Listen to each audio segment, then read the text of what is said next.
그러면은 이제 내 아이가 지금 초등학생이면 어떻게 이 고교 학점제를 준비하면 도움이 될 거라고 생각하시는지 그 부분 사실 제일 궁금하실 것 같아요. 아이들이 가장 많이 이 상황에서 오해할 수 있는 건 어쨌든 선택지가 많아지다 보니까 만약에 우리 아이들이 철없는 선택을 한다고 하면 네. 어려운 주요 교과들을 좀 빼고 갈 수 있지 않을까. 원래 인간은 되게 나약하잖아요. 네. 그래서 네. 좀 그런 과목들을 빼고 갈 수 있지 네. 않을까라고 생각할 수가 있기 때문에 부모님들이 중심을 잘 잡으셔서 초등학교 때부터 안녕하세요. 육아연구소 이지민 아나운서입니다. 오늘 저희가 오직 초등학생 학부모님들을 위한 고교 학점제 특강을 준비했는데요. 그래서 대치동에서 입시 전문가 한 분을 어렵게 모셨는데요. 공다경 선생님입니다. 안녕하세요. 네, 안녕하세요. 네.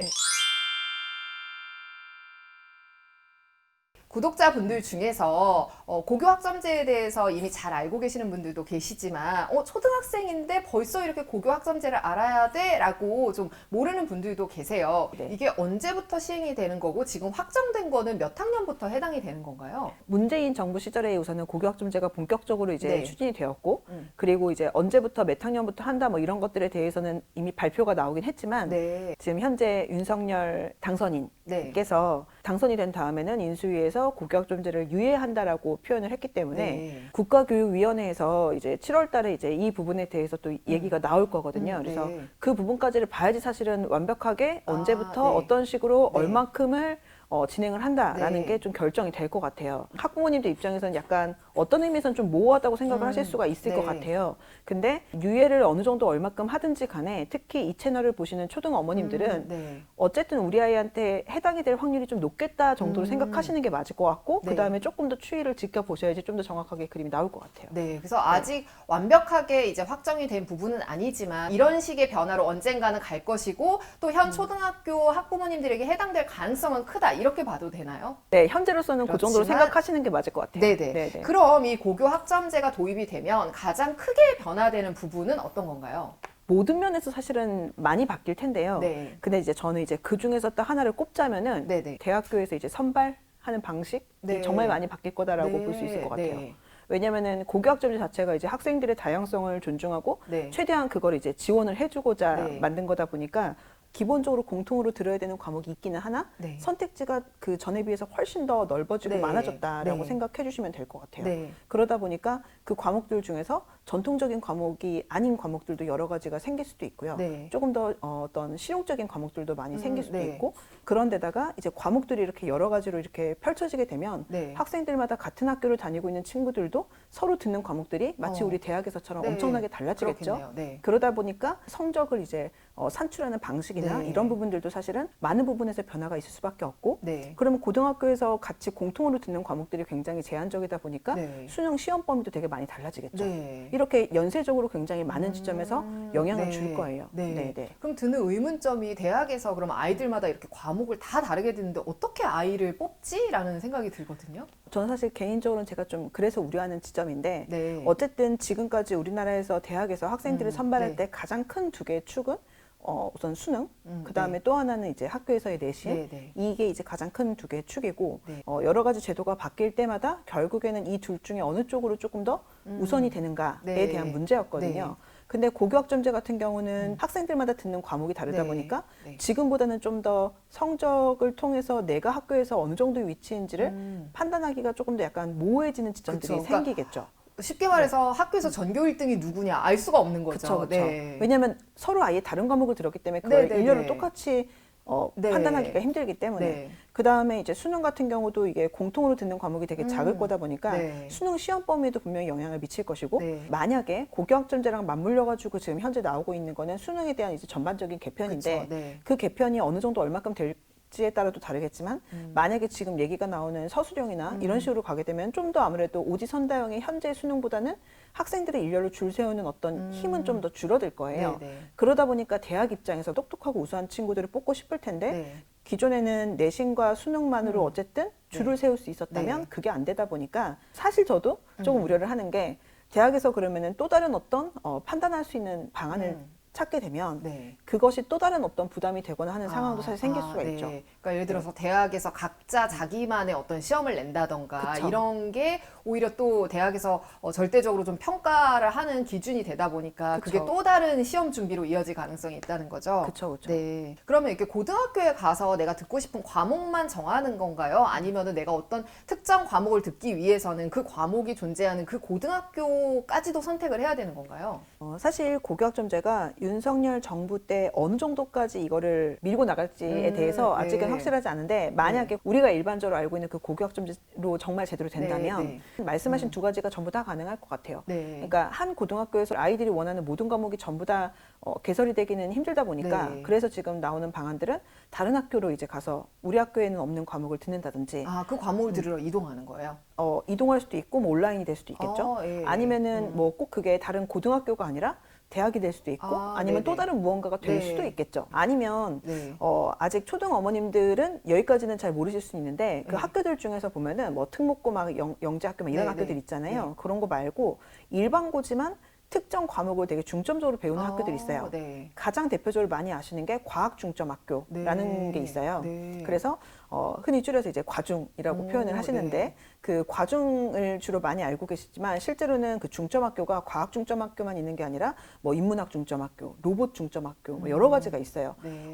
고교학점제가 이제 정말 본격적으로 시행이 되면은 학생들이 원하는 과목을 듣는 것도 듣는 거지만 고등학교별로 이렇게 자신의 성격에 맞게 여러 고등학교들이 지금보다 더 많이 생기기는 할 거예요. 네. 말만 들었을 때는 고등학생이 됐을 때 나는 로봇에 대해 관심이 많아. 로봇에 대해서 이렇게 특성화되어 있는 이 고등학교에 가서 내가 좋아하는 과목들을 듣고 이걸로 대학을 가고 난 이걸로 직업을 정할 거야 라고 하면 참 좋을 텐데 네네. 사실은 성인이 됐을 때도 내가 뭘 진짜 좋아하는지 내가 어떤 직업이 잘 맞는 건지 참 대학교에 가서도 알기가 힘든 부분이 있잖아요. 그쵸. 그럼 생각을 해보면 우리 아이가 중학생이 됐을 때는 어느 정도 진로에 대해서 뭔가 확실히 정해진 게 있어야 되는데 그렇지 못할 가능성이 크단 말이에요. 그럼 결국에는 그냥 대학에 가기 유리한 어떤 과목을 잘 짜야 되는 그런 걸로 좀 변질되는 건 아닌가 이런 생각도 들거든요. 지금 매우 정확하게 짚으셨는데요. 네. 우리가 너무나 지금까지 그 학벌주의 사회에서 네네네. 학생들마다의 개별적인 어떤 특성이나 개성이나 다양성 이런 걸 사실 존중하지 못한 네. 거가 분명히 맞고 이제 고교학점제가 네. 그 다음 대안으로 이제 나온 네. 것인데 문제는 이거를 만약에 입시에서 효율성을 가지고 사실 생각을 하는 경우라면 네. 정말 아이가 좋아하는 과목들로만 하기는 네. 힘들겠죠. 왜냐하면 네. 대학교 입장에서는 어쨌든 우수한 학생을 뽑고 싶을 것이고 네. 그러다 보면은 아무래도 학생들 입장에서는 기피하고 싶은 어려운 과목들을 선택하는 게 더 대입에서는 유리해지는 어떤 상황들이 생기겠죠. 네. 네. 근데 이제 문제는 아나운서님께서 말씀하신 대로 우리가 지금 돌이켜 생각해 보면은 20살이 넘은 성인들 같은 경우도 네. 우리 대학교 때 얼마나 미성숙하고 네. 어리석은 짓을 얼마나 많이 해요. 네. 근데 심지어는 고등학생들이 네. 어떤 본인의 진로를 굉장히 확고하게 네. 결정하고 거기에 맞춰갖고 내 인생이 정말 도움이 되는 플러스가 네. 될 만한 어떤 선택들을 정말 할 수 있느냐 그런 친구들도 있을 수는 있죠. 얼마나 될까 싶은 얼마 안 생각이 되겠죠. 들거든요. 그렇죠. 네. 얼마 안 되겠죠. 그러다 보니까 학부모님들께서 좀 더 이 제도에 대해서 좀 더 이해를 하시고 어릴 때부터 우리 친구들을 나중에 조금 더 멀리 거시적으로 어떻게 네. 이제 우리 친구들이 공부를 열심히 하고 네. 할지에 대해서 좀 네. 생각을 어느 정도 어른들이 좀 더 많이 해주셔야 되는 부분들이 좀 있어요. 네. 그래서 여쭤보고 싶었던 게 그거예요. 그러면 이 제도가 고교학점제가 시행이 된다면 어떤 아이들에게 좀 유리하고 어떤 아이들에게 좀 불리할까? 뭐 우선은 야물딱진 친구들에게 유리하겠죠. 네. 본인의 선택지가 훨씬 더 넓어지고 선택의 자유가 이제 보장이 되는 제도니까. 예. 그러다 보니까 야물딱진 친구들이 언제나 그랬듯이 좀 더 자기가 이제 좀 더 주도적으로 할 수 있는 네. 부분들이 있으니까. 네. 두 번째로는 네. 그 우리의 과거를 생각을 해보면 네. 고등학생 친구들은 나는 아닌데라고 생각할지 몰라도 이미 나이를 많이 먹은 제 입장에서는 굉장히 미성숙하고 어리석던 그 시절에 네. 사실 부모님이 좀 더 이제 현명한 선택을 도와주실 수 있는 경우가 네. 좀 좋긴 하겠죠. 네. 그 현명한 선택을 도와줄 수 있다는 건 어떤 식의 도움일까요? 고교학점제가 시행이 되면은 사실 저는 이제 이 지점이 제일 걱정이 되는데 네. 학생들이 아무리 현명한 선택을 하려고 노력을 해도 그 학생들이 그 경험해본 세계 자체가 워낙 작다 보니까 네. 어른들이 경험한 세계랑 사실 네. 같진 않잖아요. 네. 그러다 보니까 그런 어른들이 조금 더 적극적으로 개입한 친구들 같은 경우랑 네. 상황이 다를 수는 있겠죠. 네. 그러니까 저는 이거를 또 뭐라고 비유를 하냐면은 애들한테 이제 밥상을 차려주는데 몸에 좋은 야채와 그다음에 맛있는 사탕이 있을 때 몸에 좋기 때문에 네. 맛없는 야채를 선택할 수 있는 친구들이 과연 얼마나 될 것이며 네. 어른들은 옆에서 이제 사탕보다는 야채를 먹도록 어떤 어머님들은 이제 등짝을 때려가면서 네. 사실 얘기도 할 거고요. 근데 이제 그런 것들이 이제 통하는 친구들 같은 경우가 사실은 좀 더 유리한 부분이 있겠다. 네. 만약에 고교학점제가 정말로 이게 결국에는 우리나라에서의 능력주의와 학벌주의적인 어떤 그런 모습들 한해서 네. 결국에는 이제 어떻게 하면 가장 대입에 유리할까를 가지고 만약에 선택하는 네. 게 이제 심해지면 네. 그러면 어른들이 어느 정도 개입하는 경우들이 좀 더 좋은 결과를 낼 수 있는 부분들은 사실은 있을 거예요. 기존에는 뭐 국어, 영어, 수학 잘 다져놓는 게 기본입니다라고 했는데 뭐 고교 학점제가 도입됐을 때 좀 중점적으로 더 하면은 좋을 과목 이런 게 있나요? 초반에 그 학종이 도입됐던 네. 시기를 가지고 예를 들어보고 싶어요.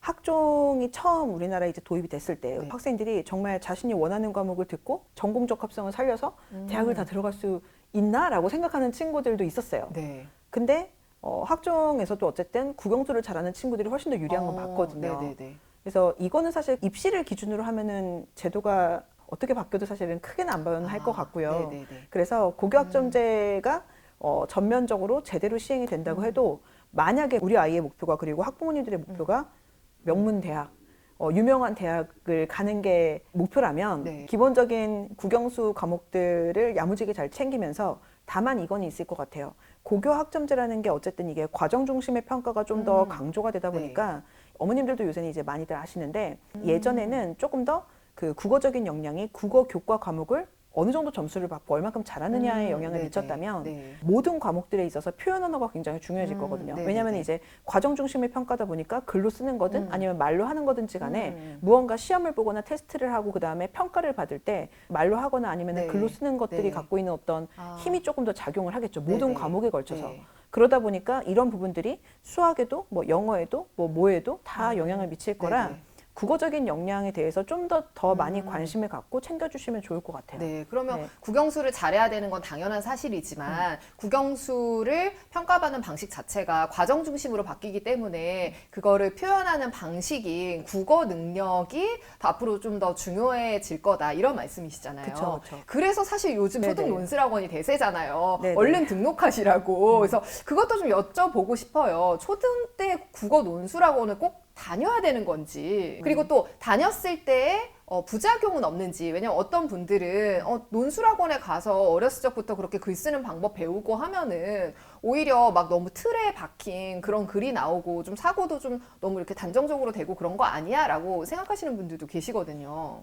말씀하신 그런 어떤 학부모님들께서 우려하는 어떤 그런 어떤 결과들이 나오는 경우들도 실제로 있기도 해요. 네. 이게 학원은 아무래도 좀 되게 정형화된 어떤 틀에서 학생들을 트레이닝 시키는 곳이다 보니까 그게 어떤 과목, 어떤 학원이든지 간에 그런 네네. 부분은 있다 보니 아무래도 그렇게 될 수 있는 지점들도 있기는 한데 네. 그러면은 논술학원을 가면은 다 그러느냐? 사실 그렇진 않거든요. 네. 그러니까 무슨 말이냐면은 사실 수학학원을 가게 되면은 이게 수학적 사고력을 키워지는 것이 아니라 네. 그냥 단순 계산만 빨리 하는 거 아니야? 라고 생각하실 수도 있잖아요. 네네네. 근데 모든 수학학원이 그런 거는 또 아니거든요. 마찬가지로 이거는 사실은 논술학원에 어떤 선생님을 만나고 어떤 교육을 그러네요. 받는지에 따라 사실 네. 좀 다를 것 같아요. 네. 네. 그렇지만 어쨌든 이 그러면 가정 중심의 평가에서 논술학원이 도움이 될까요?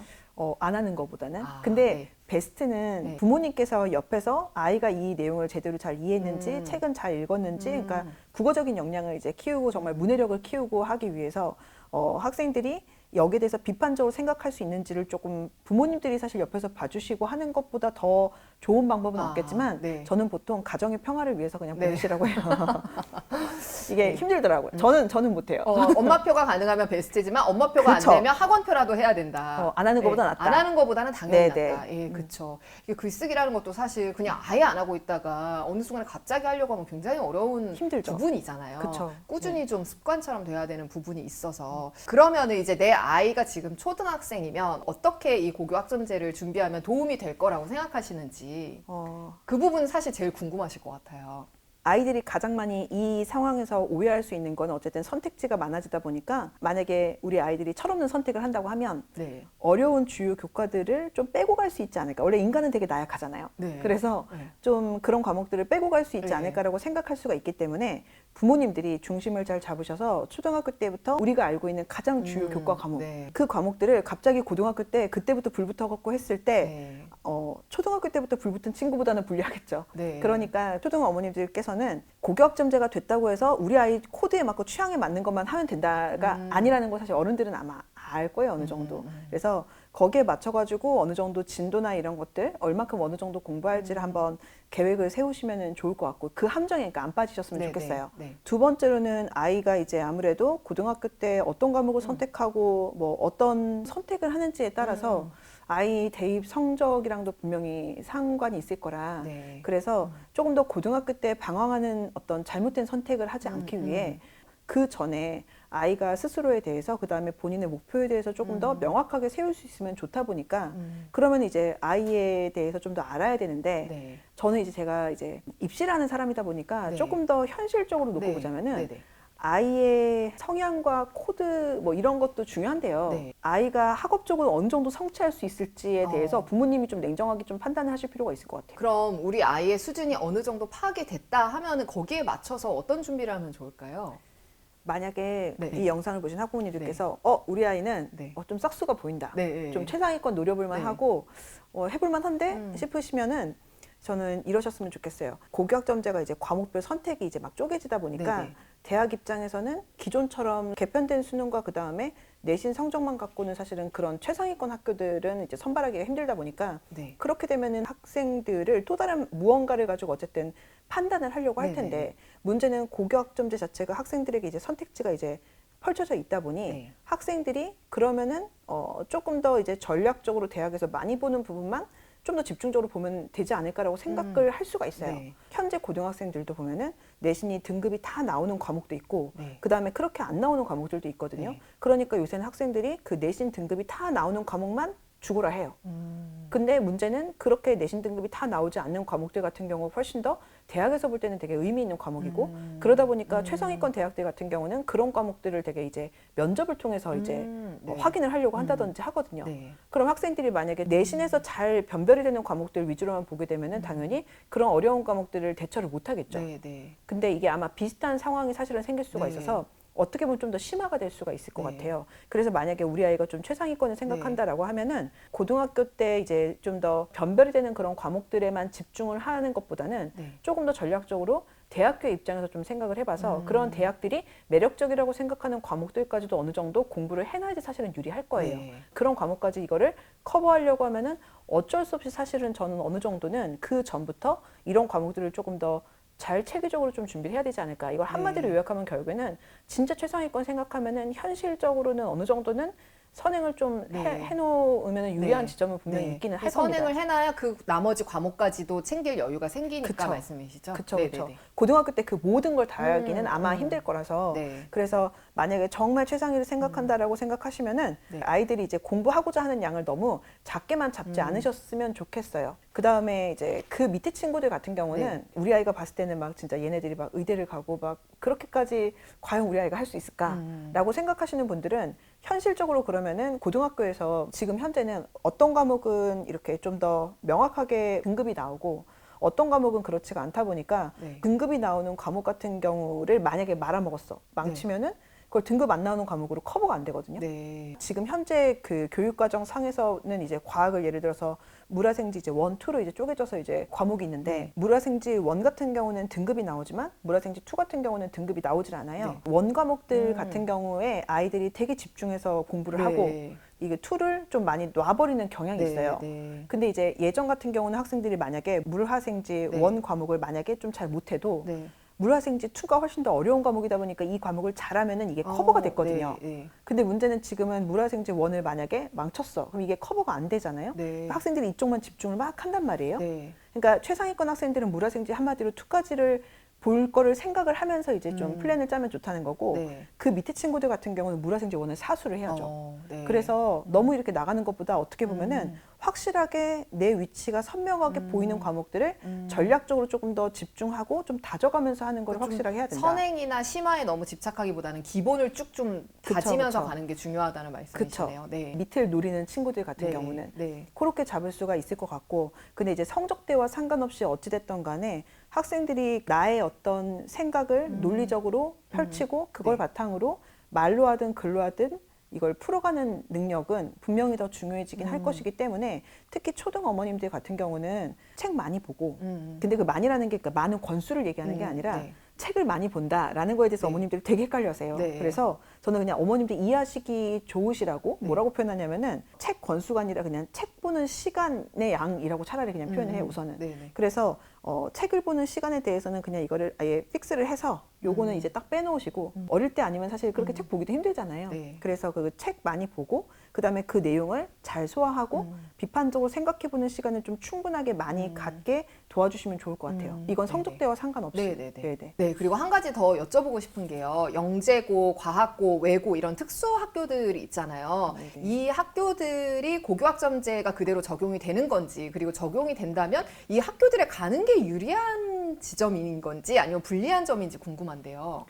우선은 고교 학점제가 된다는 것 자체가 네. 학교별 어떤 성향이나 그 종류에 따라서 여기는 되고 여기는 안 된다는 게 아닌 거예요. 네. 그래서 고교학점제가 제대로 전면 시행이 된다고 하면 어떤 학교가 됐든지 간에 어쨌든 그게 진행이 될 것이고 네. 그다음에 지금 이미 일부 특목고와 그다음에 영재학교 같은 학교들 같은 경우는 일반고보다는 훨씬 더 과목에 대한 어떤 선택의 어떤 자유가 훨씬 네. 더 크죠. 네. 만약에 이제 고교학점제가 정말 본격적으로 시행이 된다고 하면 이런 학교들이 대체로 학교별 특색이 굉장히 강한 네. 학교들이잖아요. 네. 외국어 고등학교는 이제 외국어에 대한 그쵸. 특수 목적 네. 고등학교잖아요. 네. 네. 아니면은 영재학교 같은 경우는 우리나라 영재들을 이제 선발하고 그다음에 키워가기 위해서 네. 수학과학 영재들을 키워가기 위해서 그 어떤 학교보다 가장 심화해서 배울 수 있는 학교들이니까 어떻게 보면은 고교 학점제라는 제도에 훨씬 더 맞는 부분들도 있기는 한데 그게 네. 우선 첫 번째고 그다음 두 번째로 조금 더 현실적으로 만약에 얘기를 해본다고 하면